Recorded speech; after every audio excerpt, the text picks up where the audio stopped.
saya melihat bahwa masih peluang untuk tidak terjadi Iya. perang dunia ketiga itu sangat besar.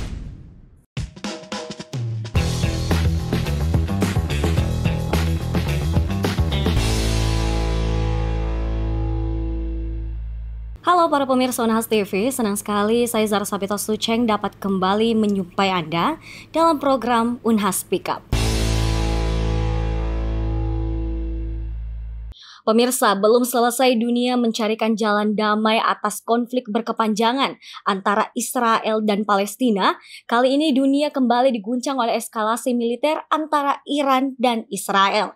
Tentu konflik ini tidak hanya menjadi isu regional di kawasan Timur Tengah, tapi juga menjadi pusat perhatian dunia internasional secara luas.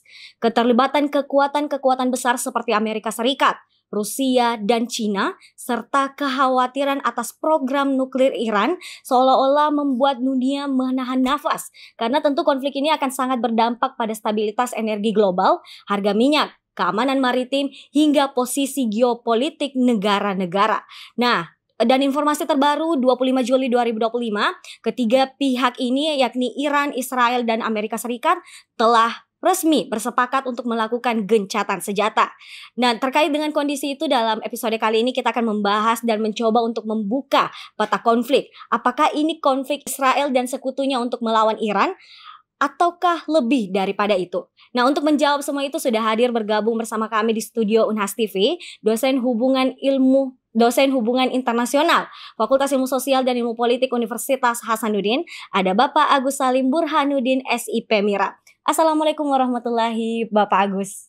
Waalaikumsalam warahmatullahi wabarakatuh. Selamat pagi. Selamat pagi. Bagaimana kabar hari ini, Pak? Baik, alhamdulillah. Alhamdulillah baik ya Pak. Nah pemirsa, perlu kami juga infokan bahwa baru-baru ini Pak Agus Salim Burhanuddin baru-baru juga membawakan materi dalam Monthly Discussion yang membahas mengenai kemampuan dan potensi kehancuran atas peran Iran dan Israel pada Selasa 24 Juni 2025 kemarin ya. Jadi memang narasumber yang kita hadirkan untuk membahas konflik ini sangat kompeten di bidangnya. Nah, sebagai permulaan untuk membahas konflik hari ini, apa sebenarnya sih Pak yang memicu eskalasi besar antara Iran dan Israel? Kalau mau dijawab sederhana ya kita akan mengatakan sikap agresif dari Israel yang alasannya adalah berupaya untuk menghentikan program pengembangan senjata nuklir Iran.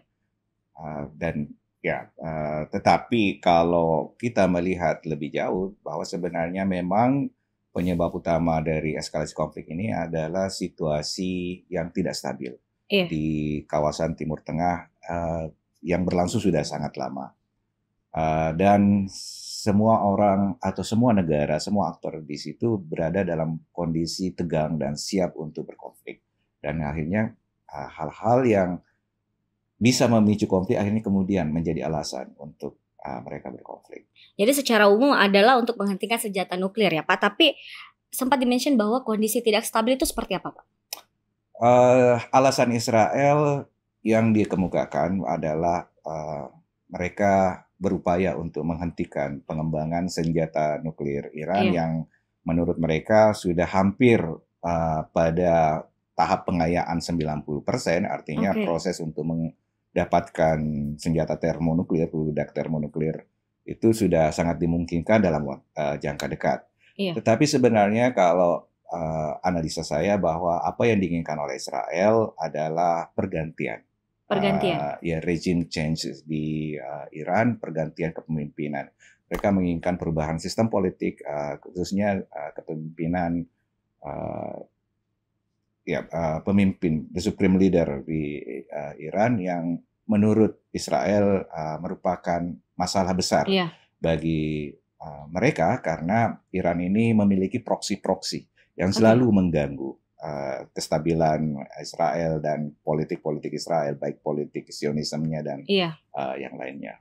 Jadi sebenarnya intinya itu adalah Israel ingin melibatkan Amerika Serikat secara langsung dan kemudian Amerika Serikat seperti biasa melakukan serangan militer dan kemudian mengganti pemerintahan yang ada seperti yang terjadi di Irak, di Libya, di Suriah sebelumnya. Oke, kita bahas sedikit-sedikit dulu nih ya Boleh. Pak. Mungkin kita boleh coba nih dari nuklirnya dulu nih. Bagaimana sih sebenarnya peran serangan Amerika terhadap fasilitas nuklir di Iran mengubah peta konflik? Jadi 3 hari yang lalu ya, Amerika Serikat menyerang 3 fasilitas nuklir di Fordow, di Natanz dan Isfahan. Dan perlu dicatat bahwa ada 5 fasilitas nuklir Iran di Arak dan di Parchin juga, tapi yang diserang itu di 3 itu. Nah, target utama mereka itu sebenarnya di Fordow. Di Fordow itu adalah fasilitas nuklir yang berada di pegunungan dan berada di bawah tanah, berapa meter di bawah tanah, dan memang merupakan bunker di bawah. Dan di bawah situ adalah fasilitas pengayaan nuklir. Di situ ribuan centrifuge untuk pengayaan uranium. Dan Israel tahu diri bahwa dia tidak bisa menyerang itu. Kenapa? Meminta kemudian Amerika Serikat berusaha melibatkan Amerika Serikat dalam serangan ini. Dan yang bisa melakukan itu memang hanya senjata khusus, yakni GBU 57 NOP, memang disebut dengan bunker buster, dan itu hanya bisa dibawa oleh pesawat yang dimiliki Amerika Serikat juga, B2 Spirit, Northrop B2 Spirit. Nah, kemarin itu ada 7 yang terbang, berarti 14 bom yang dijatuhkan. Selain itu, fasilitas di Natanz dan Isfahan juga diserang, tetapi dengan menggunakan rudal Tomahawk yang dikirim dari kapal selam dan kapal perang. Nah, orang melihat bahwa wow, betapa hebat dan serangan ini, dan kemudian apakah efektif dan sebagainya. Ternyata menurut pengamatan saya tidak efektif. Tidak efektif, Pak. Dan Iran menyatakan bahwa mereka sudah siap dengan hal tersebut dan sudah memindahkan aset-aset penting dalam pengayaan nuklir mereka. Dan bahkan uranium tersebut sudah dipindahkan jauh hari sebelum serangan tersebut. Dan pengamatan satelit juga menunjukkan bahwa 2 entry dan exit door di Fordow ternyata masih kelihatan utuh, gitu, masih kelihatan intak, gitu. Nah, apa yang bisa dilihat di situ adalah tidak efektif serangan tersebut. Yang kedua, saya juga mengatakan bahwa apa yang dilakukan oleh Trump juga tidak serius. Tidak serius, Tidak serius. Amerika Serikat tidak serius untuk istilahnya menghentikan program ini. Kenapa? Karena tekanan politik dalam negeri, dinamika politik dalam negeri Amerika Serikat, banyak pihak yang tidak menghendaki Amerika Serikat terlibat langsung dalam perang Iran-Israel. Bahkan di kelompok Republik, di kelompok Hoki sendiri, mereka menyatakan ketidaksetujuannya untuk mengirimkan orang Amerika untuk mati atas nama perangnya Israel.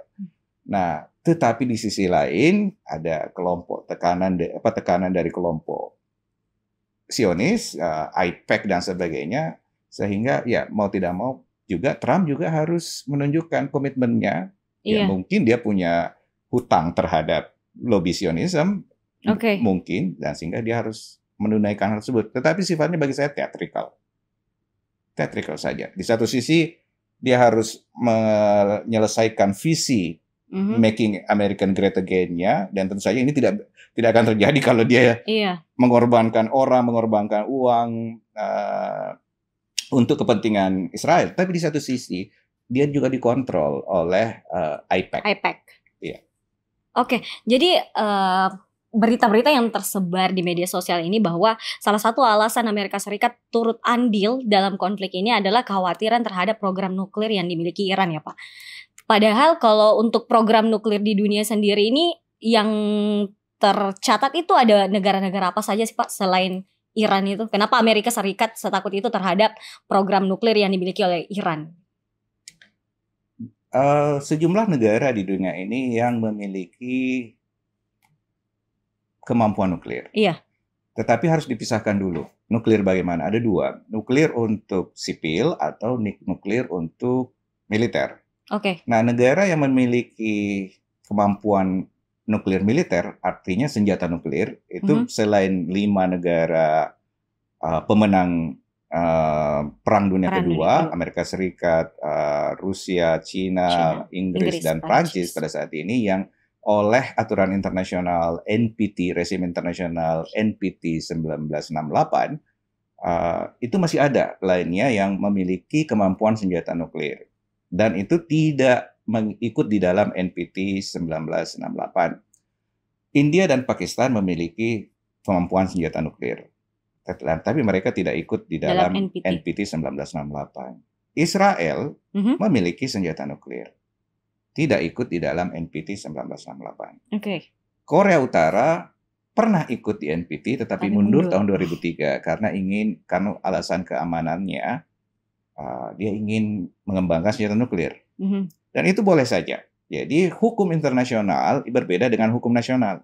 Hukum nasional, sebagai warga negara, Anda harus ikut di dalam semua aturan hukum nasional. Tetapi hukum internasional itu sifatnya voluntary. Dalam hal ini katakanlah NPT 68, orang boleh tidak untuk menandatangani dan ikut di dalam NPT. Tidak ada masalah kalau tidak ikut. Tetapi kalau ikut menunjukkan komitmen pada perdamaian.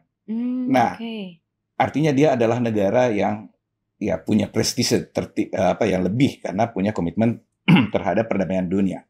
Nah, Iran menunjukkan komitmen itu dengan tetap ikut. Dia tidak menyatakan mundur. Tetapi yang saya khawatirkan adalah alasan serangan Israel dan Amerika beberapa hari ini justru akan menjadikan Iran bisa saja mundur dari NPT. Dan mengatakan, kalau memang begitu, saya mundur saja dari NPT dan saya akan secara terang-terangan mengembangkan senjata nuklir. Dan tidak ada masalah dengan itu. Karena pada saat itu terlihat bahwa kalian menyerang saya. Ya kan? Kalian menyerang saya. Sementara senjata nuklir itu fungsinya adalah deterrence. Nah, ini yang menarik. Bahwa fungsi senjata nuklir itu hanya berlaku ketika tidak digunakan. Aneh kan? Aneh. Nah, fungsi senjata nuklir itu adalah fungsi deterrence. Artinya dia akan digunakan sebagai pilihan terakhir. Last choice. Ketika satu negara diserang, sebelum dia total hancur, maka dia akan menggunakan senjata nuklir. Artinya, mari kita hancur bersama. Daripada saya sendiri hancur, Anda menjadi pemenang, kalau gitu kita hancur bersama. Nah, karena ada dalam konsep senjata nuklir namanya mutual assurance of destruction. Jaminan kehancuran bersama.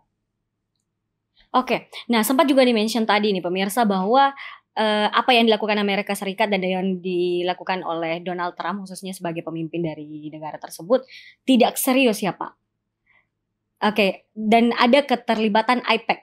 Itu penjelasannya seperti apa Pak?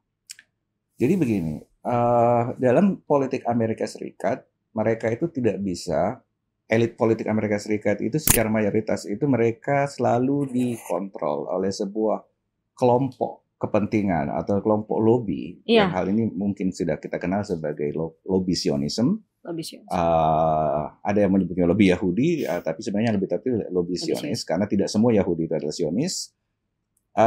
Dan ini sangat kuat pengaruhnya di dalam politik Amerika Serikat. Para politik Amerika Serikat itu ketika mereka akan terjun ke dalam dunia politik, mereka akan didekati oleh AIPAC. Dan kemudian biasanya mereka akan dibiayai dari awal, dari bawah oleh AIPAC. Dijanjikan fasilitas ini dan segi pembiayaan ini dan sebagainya sampai kemudian berada di dalam top layer dalam politik Amerika Serikat. Sehingga senator dan presiden Amerika Serikat sebagian besar, boleh saya katakan hampir 100%, itu dikontrol oleh AIPAC. Dikontrol oleh AIPAC. Nah, apa yang terjadi kemarin itu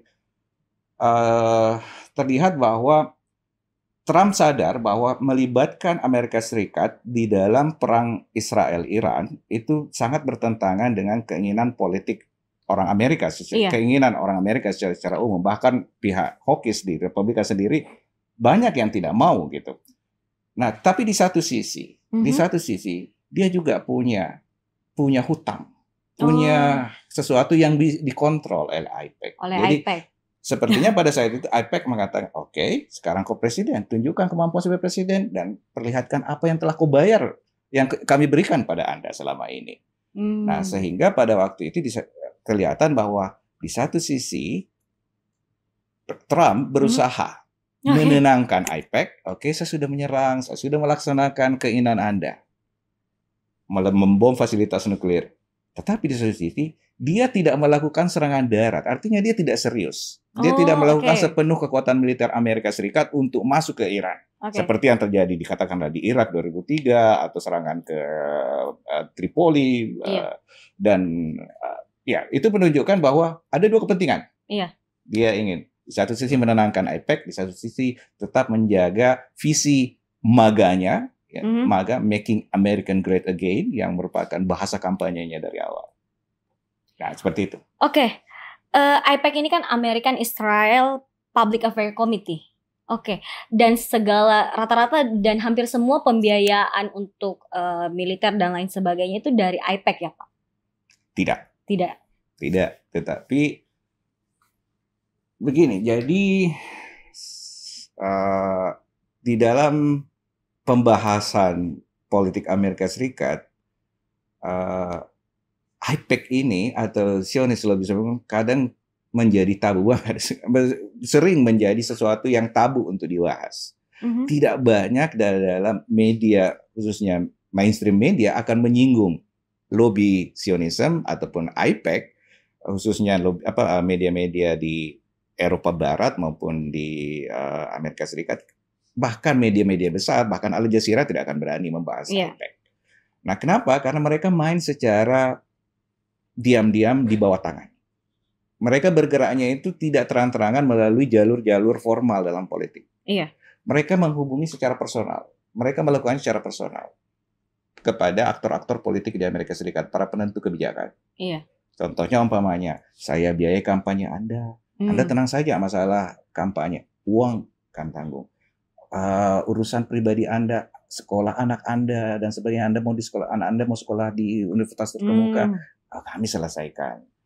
Mau berobat di dokter siapa, rumah sakit terkenal di mana, kami yang selesaikan. Nah, model-model seperti ini menciptakan hutang budi luar biasa bagi politikus-politikus di Amerika. Makanya kalau kita masuk di Capitol Hill, Capitol Hill itu senator-senator itu kita lihat mereka di depan ruangan masing-masing itu I stand with Israel, I stand with Israel. Nah, itu sebenarnya sebuah bahasa bahwa dia punya komunikasi dan punya hubungan luar biasa dengan AIPAC. Kenapa? Karena mereka tahu apa yang dilakukan Israel di Palestina, di Gaza, di West Bank itu sudah sangat di luar nalar, utamanya nilai-nilai kemanusiaan, nilai-nilai hak asasi manusia, politik, etik dan sebagainya. Tetapi mereka secara blind support, melakukan blind support artinya secara buta mendukung Israel. Bahkan ketika rakyat menentang kebijakan Israel, mereka tetap melakukan. Kenapa? Karena mereka terikat. Mereka dikontrol. Jadi memang AIPAC ini punya memegang kendali juga ya terhadap beberapa pemegang kebijakan di Amerika Serikat. Pertanyaannya nih Pak, karena memang ada support yang banyak nih yang diberikan oleh AIPAC terhadap pemegang pemangku-pemangku kebijakan. AIPAC tuh dapat dananya dari mana sih Pak sebenarnya?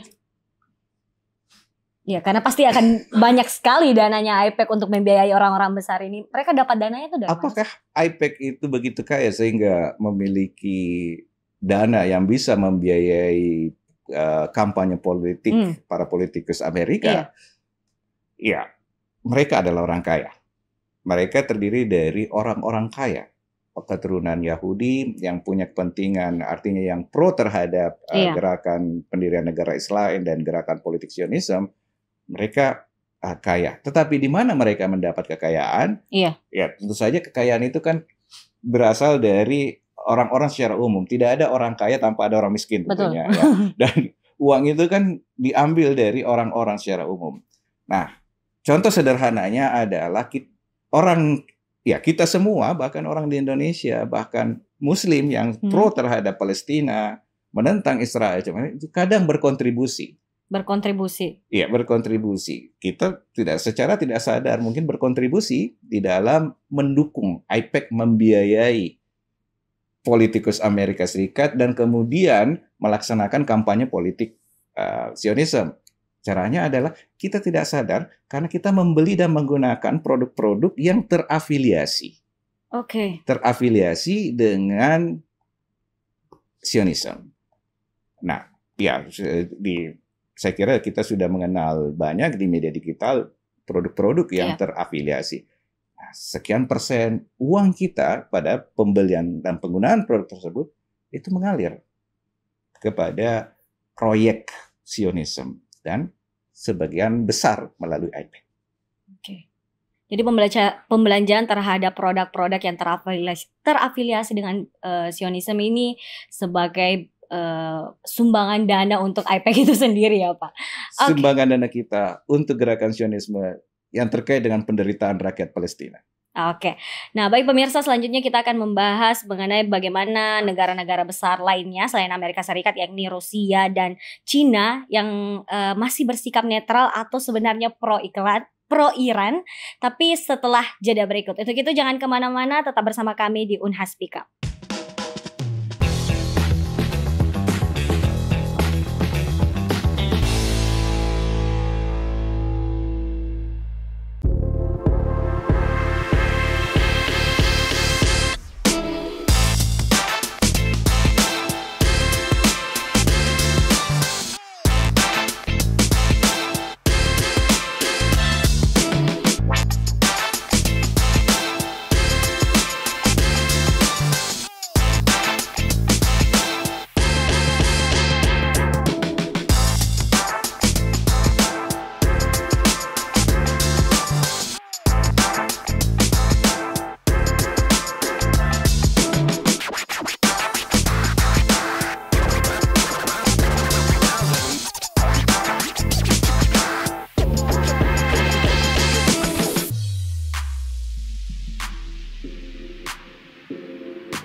Baik pemirsa, terima kasih karena masih membersamai kami dalam program Unhas Speak Up.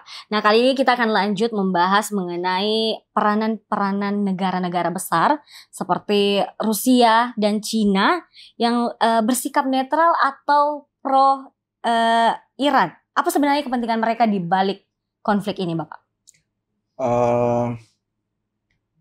Ada dua aktor utama yang di luar kontestasi konflik yang terjadi saat ini yang mendapat perhatian utama di dunia, yakni Rusia dan Cina. Nah, Rusia sudah lama menjalin hubungan yang baik dengan Iran, termasuk ketika Rusia melakukan serangan militer ke Ukraina, kita lihat bahwa Rusia menggunakan drone Shahed produksi dari Iran, dan itu jumlahnya kuantitasnya sangat besar. Artinya mereka sudah memiliki hubungan politik yang sangat bagus. Nah, Rusia apakah akan terlibat di dalam konflik kemarin? Sangat sulit untuk Rusia terlibat secara langsung. Dia tidak memiliki alasan dan legitimasi yang kuat. Selain secara tidak langsung untuk memberikan dukungan politik dan militer secara tidak langsung. Nah, sampai kemarin ada wacana bahwa Rusia akan mentransfer sistem pertahanan anti serangan udara S-400 yang katanya sih bisa menangkal F-35-nya Israel. Jadi perlu dicatat bahwa kemarin Israel itu memiliki namanya air superiority, ya, karena F-35 bisa leluasa masuk ke dalam teritorial udara di Timur Tengah. Kenapa? Karena dia masuk generasi kelima dalam pesawat tempur. Nah, yang dimiliki oleh Iran pada waktu itu masih sistem pertahanan udara ya paling canggih S-300 buatan Rusia, tetapi S-400 katanya bahwa bisa digunakan menjatuhkan untuk pesawat generasi kelima. Artinya apa? Bahwa Rusia memiliki komitmen menunjukkan komitmen dalam dukungan terhadap Iran, dan jika eskalasi berlanjut mungkin dukungan itu akan semakin besar. China dalam hal ini Republik Rakyat Cina lebih berhati-hati kalau saya lihat. Mereka secara lebih tidak langsung, secara politik mendukung Iran dengan bahasa-bahasa yang keras mengutuk Israel dan bahasa-bahasa yang, tetapi di dalam dukungan militer mereka melakukannya tidak secara nyata, tetapi secara tidak langsung terlihat indikasi kemarin bahwa di bagian-bagian awal bahkan sebelum serangan 13 Juni ketika ada cyber warfare sebelumnya, China cyber warfare-nya China berada di pihak Iran ketika terjadi konflik itu. Ini menunjukkan posisi bahwa, dan juga bahwa kepentingan ekonomi China itu juga besar pada Iran. Kenapa? Karena China membutuhkan minyak untuk kepentingan perkembangan ekonominya yang luar biasa pada saat ini. Nah, tentu saja ya dia berharap bahwa Iran yang mendapat posisi baik dalam hal ini karena dia berharap dengan minyaknya Iran. Tetapi China juga khawatir jika ternyata Iran kemudian secara desperate menutup Selat Hormuz. Ya, Selat Hormuz itu 20-25% jalur minyak di dunia itu lewat situ, dan itu akan sangat berpengaruh pada ekonomi Cina yang ya 80% dari minyak dari Timur Tengah ini. Nah, Cina juga dalam hal ini mengamati, karena saat ini Cina yang tumbuh menjadi pesaing rival dari Amerika Serikat. Secara ekonomi sudah jelas. Nah, sekarang mereka juga akan menjadi rival secara militer. Nah, Cina juga mengamati ini bahwa jika Amerika Serikat mungkin terlibat secara langsung di konflik ini dan kemudian disibukkan dengan konflik ini, maka siapa tahu dia punya kesempatan untuk menyelesaikan masalah Taiwan. Artinya masuk ke Taiwan. Dan Taiwan tidak bisa lagi di-backup oleh militer Amerika Serikat di Pasifik. Karena sibuk dengan masalah di Iran. Nah, jadi saat ini China dibanding Rusia, dia lebih berhati-hati. Tetapi terlihat bahwa pada awal-awal konflik, China mengirimkan pesawat militer, tapi bukan pesawat tempur, pesawat militer ke Tehran, dan kita tidak tahu karena pada setengah perjalanan dia mematikan transponder, kita tidak tahu apa yang dibawa dan apa yang akan diambil. Ya, apakah mengambil warga negara China atau mungkin membawa perangkat-perangkat yang bisa mendukung Iran di dalam menghadapi serangan udara Israel. Kita tidak tahu. Oke, kemudian bagaimana sih Bapak akan memprediksi dua negara ini ya? Karena tadi mungkin Rusia akan tetap mendukung, menjaga komitmen untuk mendukung Iran. Kalau Cina itu seperti apa, Pak? Bapak memprediksi langkah-langkah ke depannya apabila eskalasi militer ini dilanjutkan? Ya, seperti yang saya katakan tadi bahwa Cina akan mengamati. Tetap mengamati ya? Ya, tetap akan mengamati karena dia memiliki kepentingan yang besar juga secara ekonomi, kemudian secara geopolitik. Secara ekonomi bahwa eskalasi konflik di Timur Tengah itu akan merugikan perkembangan ekonomi Cina atau Tiongkok. Secara geopolitik, China berharap bahwa sphere of influence dari Amerika Serikat di Pasifik akan berkurang kalau dia disibukkan dengan masalah Timur Tengah. Tetapi di satu sisi juga, China juga berusaha mengembangkan sphere of influence-nya di kawasan ini. Dia mencari allies baru dan membangun kedekatan atau aliansi-aliansi baru secara bilateral dengan negara-negara di Timur Tengah. Dan kalau kita lihat bahwa ya politik luar negeri Cina beberapa tahun terakhir itu sangat proaktif di dalam membangun hubungan diplomatik dan politik yang lebih kuat dengan banyak negara di Timur Tengah dan di Afrika. Oke, nah selanjutnya nih Pak, kenapa sih negara-negara Arab seperti Saudi dan Uni Emirat Arab yang selama ini anti Iran justru mengecam serangan terhadap Iran?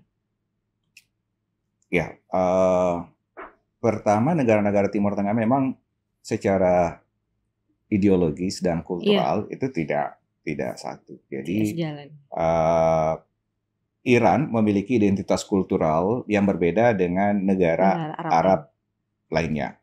Mereka bukan Arab secara mayoritas, jadi Iran itu mayoritas 80% itu Persia. Secara kultural mereka berbeda, dan Iran juga sangat bangga dengan identitas kulturalnya. Dan kemudian secara identitas kultural yang lain, mayoritas di Iran adalah Syiah, sementara Arab Saudi dan sebagian besar negara Arab Timur Tengah itu adalah Islam Sunni. Nah, pemisahan ini terlihat sangat jelas ketika sebelum revolusi Islam Iran, bahwa pada masa dinasti Pahlavi, Iran itu memiliki hubungan yang erat dengan Israel di bawah politik perang dingin Amerika Serikat. Jadi mereka memiliki hubungan yang erat, Amerika Serikat, Iran dan Israel. Ketika negara-negara Arab mengeroyok Israel, Iran tidak ikut. Meskipun Iran tidak setuju dengan pendirian negara Israel, tetapi mereka membangun hubungan. Nah, ketika negara Arab mengembargo minyak ke Amerika Serikat dan Israel, ke Amerika Serikat karena mendukung Israel, Iran tidak ikut, bahkan membuka keran minyaknya ke Amerika Serikat dan ke Israel. Tetapi kemudian berubah drastis 1979 dengan revolusi Islam Iran, dan hal yang pertama yang dilakukan Ayatollah Khomeini adalah memutuskan hubungan dengan Israel dan kemudian mengatakan bahwa Israel itu tidak sah, tidak legitimate sebagai. Nah, bagi Israel adalah namanya existential threat, jadi ancaman nyata gitu bagi keberadaan Israel. Nah, justru pada saat Iran ini ada menarik nih. Dulu yang mengeroyok Israel adalah secara militer adalah negara-negara Arab. Iran diam. Nah, sekarang ketika Iran berkelahi atau konflik dengan Israel, negara-negara Arab relatif diam. Tetapi mereka tetap secara moral mendukung Palestina. Nah, bahkan ketika Iran sudah proaktif dengan anti terhadap Israel, banyak negara Arab yang kemudian menormalisasi hubungan dengan Israel. Mesir dan sebagainya sudah membangun hubungan diplomatik. Jordania menormalisasi hubungan dengan Israel. Jadi Timur Tengah ini memang agak rumit gitu. Iya, betul. Jadi Israel memanfaatkan ini, setelah ini, ini tenang, ini lagi, satu persatu kalau gitu, nggak bisa. Nah, andaikan kalau bersamaan gitu, Mbak, pasti juga kewalahan. Ya, seperti itulah dinamikanya, dan ya memang agak sulit karena perbedaan kultural itu. Nah, tetapi secara moral keduanya masih terikat bahwa memandang bahwa masalah Palestina adalah masalah utama secara moral dan harus didukung. Oke, ketegangan yang terjadi di Iran dan di Israel ini dikaitkan dengan konteks agama, Pak. Bagaimana Bapak melihat dunia Islam hari ini cukup bersatu atau terpecah belah dengan konflik yang ada ini, atau seperti apa, Pak? Dunia Islam tidak pernah bersatu. Baik terkait dengan konflik eksternal, dalam banyak aspek dunia Islam tidak pernah bersatu. Baik dengan konflik dengan non-Islam maupun hal-hal yang aspek lain. Bahkan aspek teologis itu kita tidak pernah sepakat sepenuhnya. Bahkan ya saya ambil contoh kayak banyak faksi-faksi, banyak kelompok-kelompok di dalam dunia Islam. Ya, saya kira di Christianity juga seperti itu, ada banyak denominasi. Nah, terkait dengan pandangan terhadap Israel, saya kira secara moral mereka mendukung Palestina dan menentang Israel. Tetapi dalam perkembangan sekarang, cara mereka politik luar negeri mereka terhadap Israel itu berbeda-beda. Ada yang menormalisasi hubungan dan membangun hubungan diplomatik, katakanlah misalnya Mesir, Yordania. Ada yang tidak membangun hubungan dan secara terang menyatakan mendukung penuh berdirinya negara Palestina. Tetapi terkadang membangun hubungan diam-diam. Iya. Ya. Saya berani mengatakan Indonesia salah satu. Ya, Indonesia secara mutlak rakyat Indonesia itu mayoritas mengatakan mendukung Palestina, berdirinya Palestina dan menentang Israel. Tetapi dalam sejarah kalau kita mau jujur, kita kadang pernah membangun hubungan non politik dan non diplomatis dengan Israel. Baik secara langsung maupun tidak langsung. Kita pernah menggunakan pesawat Israel untuk masuk di dalam jajaran TNI kita umpamanya. Tapi itu kan tidak diketahui oleh publik secara umum. Nah, ada negara Islam yang frontal. Contohnya umpamanya Iran lah secara frontal mengatakan jadi ideologinya sudah ideologi dalam revolusi Islam Iran itu sudah mengatakan bahwa mereka tidak pernah mau mengakui Israel. Dan itu sifatnya ideologis. Dan ini kemudian mempengaruhi beberapa negara lain, katakanlah Houthi yang sekarang menguasai secara dominan Yaman juga memiliki sikap frontal terhadap Israel. Jadi ada beberapa tahapan, tingkatan dalam sikap negara-negara Islam terhadap Israel. Oke, kembali kepada topik Iran dan Israel ini ya Pak. Banyak yang mulai menyebut ini sebagai pemicu untuk Perang Dunia Ketiga.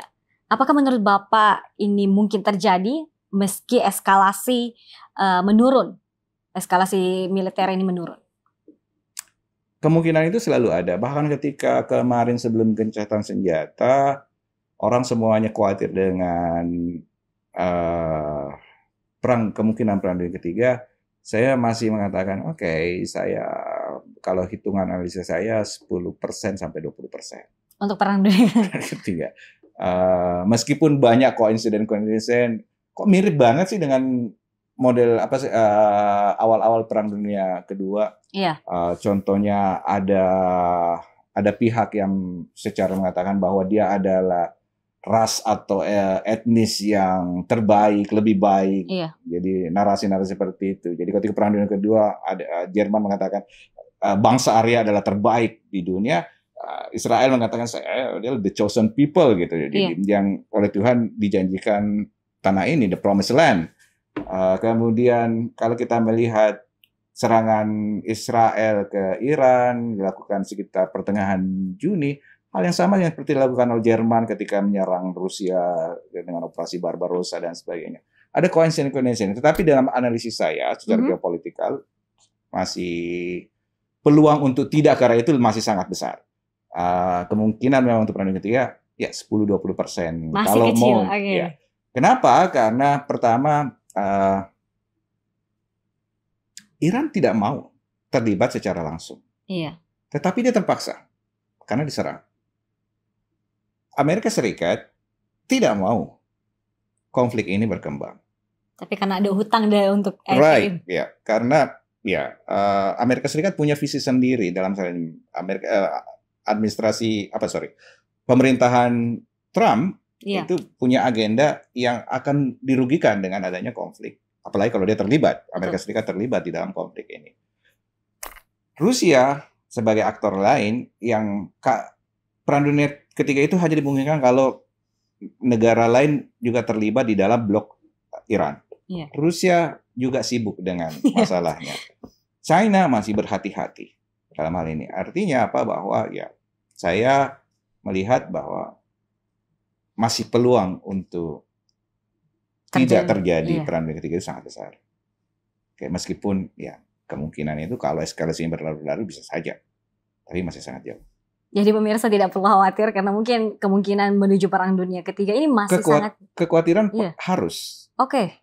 Meskipun tidak terjadi perang dunia ketiga, yang namanya konflik internasional itu pasti akan berimplikasi ke semua negara, ke semua orang. Oke. Nah, kalau ini terjadi, maksudnya konflik ini berlarut-larut, maka akan berdampak pada ekonomi dunia. Oke. Ekonomi dunia. Minyak sekarang terhambat. Meskipun kemarin itu ketika ada pernyataan gencatan senjata, tiba-tiba harga minyak dunia kembali turun. Tetapi jika eskalasi kembali naik, apalagi kalau Iran menutup Selat Hormuz, minyak akan naik. Bersiap-siaplah Anda membeli bensin dengan harga lebih tinggi atau mungkin berkali-kali lipat. Jika itu terjadi, dan kenaikan harga bensin akan berdampak, atau kenaikan harga bahan bakar akan berdampak pada kenaikan barang-barang yang lainnya. Iya. Ekonomi sekarang sedang susah, akan lebih susah lagi jika konflik ini terus berlanjut. Oke, untuk konflik ini ya Pak, bagaimana agar konflik ini tidak terus berlanjut? Bagaimana sih sebenarnya peran PBB dan Dewan Keamanan dalam situasi ini? Saya saat ini tidak tidak mengandalkan PBB. Apalagi Dewan Keamanan menunjukkan bahwa tidak efektif dalam menyelesaikan konflik, apalagi ketika berhadapan dengan Israel, karena dukungan buta dari Amerika Serikat. Setiap ada resolusi yang merugikan Israel atau merugikan Zionisme, pasti akan diveto. Ya, itulah kehebatan AIPAC. Nah, tetapi saya justru berharap kepada orang-orang secara umum. Jadi kalau dalam hak hubungan internasional itu ada namanya pendekatan liberalisme atau apalagi idealisme yang melihat pada organisasi internasional untuk berperan penting dalam membangun stabilitas dan perdamaian dunia. Tetapi ada pendekatan lain, katakanlah konstruktivisme. Nah, konstruktivisme pendekatan itu mengatakan aktor-aktor selain negara ini juga memiliki peran, khususnya dalam membangun wacana, membangun narasi. Nah, pada saat ini generasi muda, orang-orang biasa itu memiliki peran luar biasa dalam membangun opini dan membangun narasi. Kenapa? Karena opini ada di tangan mereka melalui sosial media. Nah, kalau kita terus mengkampanyekan semangat untuk berkelahi atau berkonflik, maka kita berkontribusi pada konflik. Tetapi kalau kita memanfaatkan media sosial membangun narasi-narasi yang lebih baik, narasi yang bukan hate speech, bukan membangun semangat untuk berkonflik lebih jauh, tapi lebih membangun suasana yang lebih tenang, sesuatu yang membangun kepercayaan, trust kepada semua aktor, kita berkontribusi, kita memiliki peran yang luar biasa. Dan itu sudah terjadi sekarang. Dan sekarang itu yang terjadi namanya itu war of narratives, perang wacana, perang kisah, perang narasi.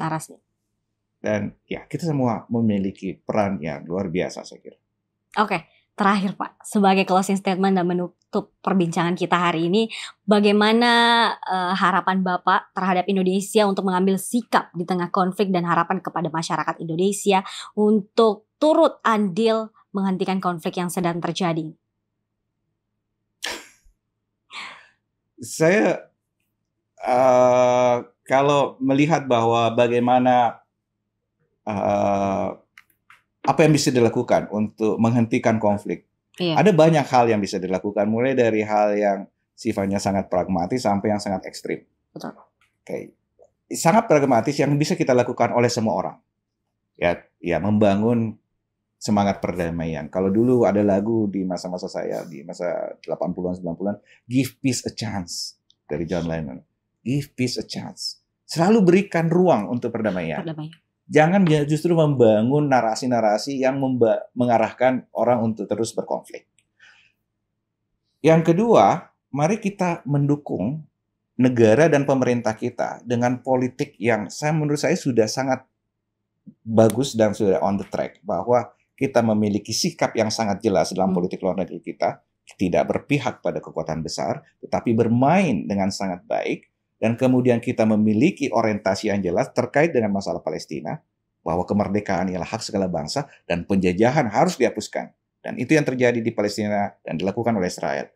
Nah, mari kita berkomitmen untuk mendukung itu.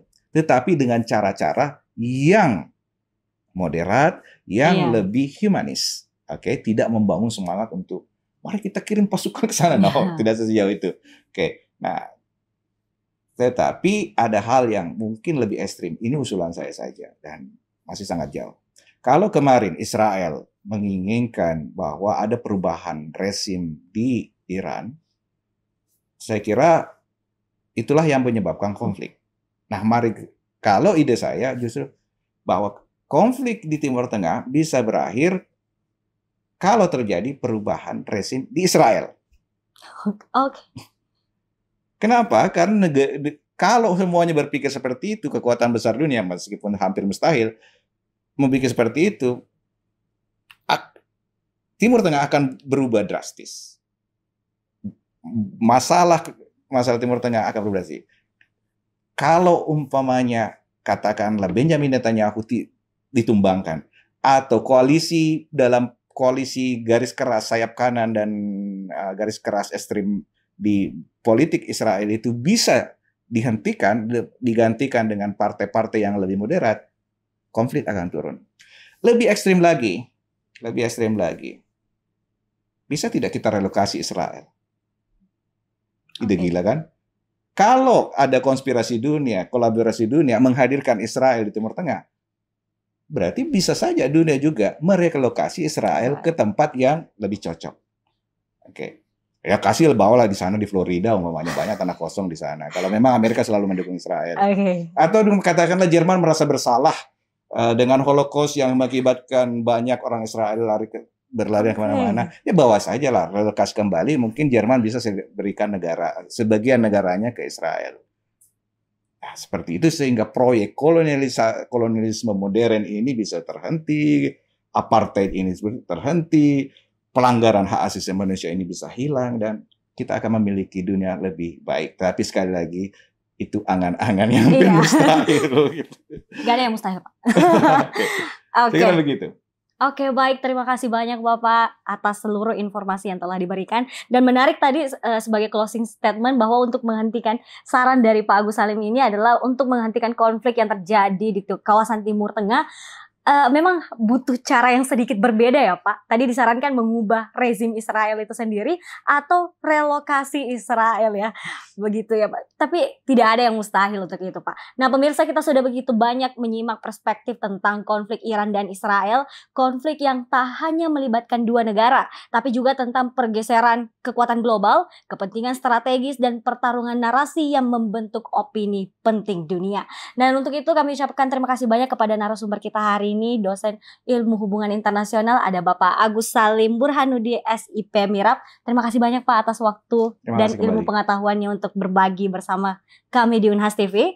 Terima kasih banyak juga kepada para pemirsa Unhas TV yang selalu setia menyaksikan Unhas Speak Up. Dan untuk itu saya Zahra Sabita Suceng pamit undur diri dan sampai jumpa di episode berikutnya.